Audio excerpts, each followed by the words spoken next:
chùa mùa còi lần gao xưa ô đô cụt lù chia nhau chỉ tu chỉ bao yêu ly cha tòn trong say của yêu mùa ý nô cũng sẽ kể lù một chỗ có mù của chỗ đâu còn cả lo ý nô có yêu lúc nụ ta của yêu một nụ hoa có lo luôn cho cùng thiên nhón nơi cuối xa ý nô có yêu kia tia cô yêu tôi có lúc chúa thọ có nói lo lúc hai tia có lúc cũng nơi yêu sao lỡ chỉ xa mò xia li lúa lư tô gió đêm có lúc nó khẽ kia lo thọ xóa cô tôi xia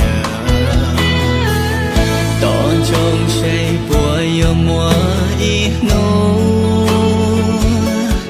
cú sơ kể luôn mỗi chỗ có mù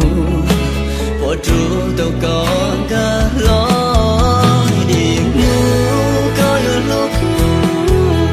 luôn ta có yêu một nụ bùa ta lo luôn cho cùng thiên nhau nơi cuối xa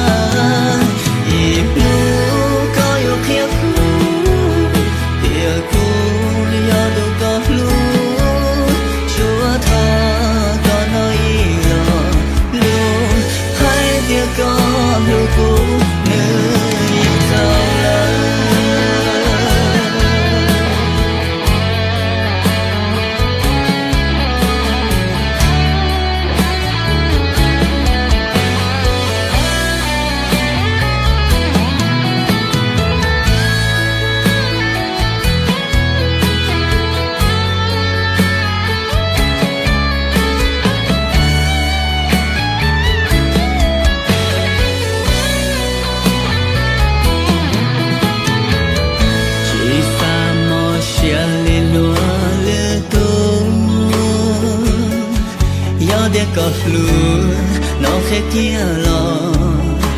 thọ xóa cô tu chia